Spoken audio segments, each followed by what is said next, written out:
नमस्ते। आज बात करते हैं एक ऐसी कहानी की जहां एक बहुत बड़ी कामयाबी अपने साथ एक अनचाही मुसीबत लेकर आ गई। एक ऐसी जीत जो एक नई चुनौती बन गई। जरा सोचिए, क्या हो अगर किसी जानवर को बचाने की हमारी सबसे बड़ी कोशिश ही एक नई और शायद ज्यादा खतरनाक समस्या खड़ी कर दे।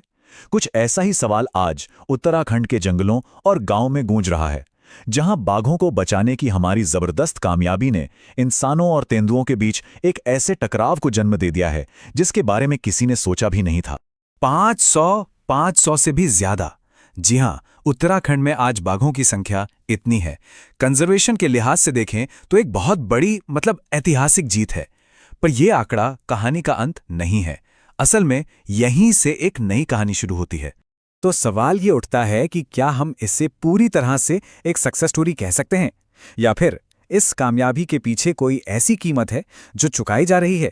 चलिए समझते हैं कि इस टॉप प्रेडेटर यानी बाघ को बचाने की वो अनकही कीमत क्या है और कैसे वहां के लोग इसे चुका रहे हैं। अच्छा, तो होता क्या है, इसे जरा और गहराई से समझते हैं। देखिए, जैसे जैसे कॉर्बेट और राजाजी जैसे टाइगर रिजर्व में बाघों की आबादी बढ़ती है ना, तो वो जंगल के सबसे बढ़िया, सबसे प्राइम इलाकों पर अपना कब्जा जमा लेते हैं। ये उनका नेचुरल बिहेवियर है। आखिरकार वो अपने इलाके के राजा हैं और किसी दूसरे बड़े शिकारी को वहां बिल्कुल बर्दाश्त नहीं करते। और जैसा कि द न्यू इंडियन एक्सप्रेस भी कहता है, ये कंजर्वेशन के लिए तो अच्छी खबर है, लेकिन इसके इकोलॉजिकल साइड इफेक्ट्स हैं। तो अब सवाल यह है कि ये साइड इफेक्ट्स, ये दुष्प्रभाव आखिर हैं क्या और इनका असर पड़ किस पर रहा है। तो चलिए अब बात करते हैं उन लोगों की जो इस पूरे बदलाव के कह सकते हैं कि फ्रंट लाइन पे खड़े हैं, और देखते हैं कि जानवरों के साथ इस जमीन को बांटने की असली मानवीय कीमत क्या चुकानी पड़ रही है, और यह कीमत कैसे दिन ब दिन बढ़ती जा रही है। उत्तराखंड में जो जमीनी हकीकत है वो सच में दिल दहला देने वाली है। सोचिए, रात के अंधेरे में गांवों की गलियों में तेंदुओं का दिखना अब कोई बड़ी बात नहीं रह गई है। अल्मोड़ा जैसे इलाकों में तो लोगों पर जानलेवा हमले तक हो रहे हैं, और रेस्क्यू सेंटर्स में दर्जनों ऐसे तेंदुए रखे गए हैं जिन्हें खतरनाक घोषित किया गया है क्योंकि वो बार बार इंसानी बस्तियों में घुस रहे थे। और इस टकराव का असर इतना गहरा है कि एक नया और सच कहूं तो काफी डरावना शब्द चलन में आ गया है, घोस्ट विलेज यानी भूतिया गांव।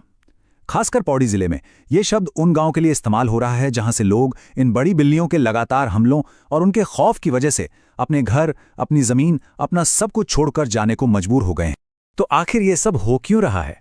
चलिए इस टकराव के पीछे की इकोलॉजी को समझते हैं, मतलब इसके पीछे का विज्ञान क्या है। ये असल में एक तरह का चेन रिएक्शन है, जहां एक चीज होती है तो उसकी वजह से दूसरी होती है, और फिर दूसरी की वजह से तीसरी। देखिए, इस पूरे टकराव की जड़ को समझने के लिए हमें जंगल के पावर डायनामिक्स को समझना होगा। जंगल में एक बैलेंस होता है। बाघ, जो कि एक एपेक्स प्रीडेटर है, मतलब सबसे बड़ा शिकारी, वो जंगल के सबसे अच्छे इलाकों पर राज करता है। अब इसकी वजह से क्या होता है कि तेंदुआ, जो कि उससे थोड़ा छोटा एक सब ऑर्डिनेट प्रीडेटर है, उसे मजबूरन जंगल के किनारों की तरफ यानी गांव के आसपास के कम सुरक्षित इलाकों की तरफ धकेल दिया जाता है। बाघ तो इंसानों से दूरी रहता है, पर तेंदुआ ज्यादा अडेप्टेबल है। वो गांव के पास आकर पालतू जानवरों जैसे आसान शिकार की तलाश करने लगता है। और इसी पूरी प्रक्रिया को कैस्केड इफेक्ट कहते हैं।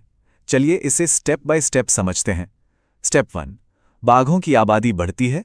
स्टेप 2, तेंदुए अपने पुराने घर यानी जंगल के बीच के हिस्सों से बाहर धकेल दिए जाते हैं। और स्टेप 3, ये तेंदुए अब कहाँ जाएंगे, तो वो गांवों के पास के इलाकों में पनाह लेते हैं। और स्टेप 4, नतीजा, इंसानों और तेंदुओं का आमना सामना खतरनाक तरीके से बढ़ जाता है। और ऐसा नहीं है कि सिर्फ यही एक वजह है। इस मेन प्रॉब्लम को कई दूसरी चीजें और भी ज्यादा गंभीर बना रही हैं। इनमें सबसे बड़ा है हैबिटेट फ्रेगमेंटेशन। मतलब जब हम सड़कें बनाते हैं, शहर बसाते हैं, तो जंगल छोटे छोटे टुकड़ों में बंट जाता है।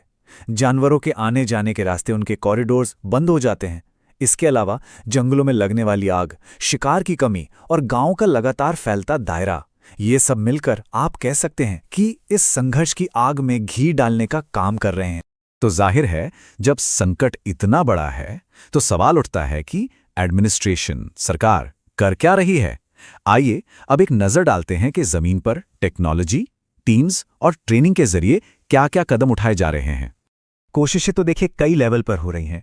एक तरफ तो है इंफ्रास्ट्रक्चर वाले उपाय, जैसे सोलर फेंसिंग लगाना या एंटी वाइल्ड लाइफ दीवारें बनाना।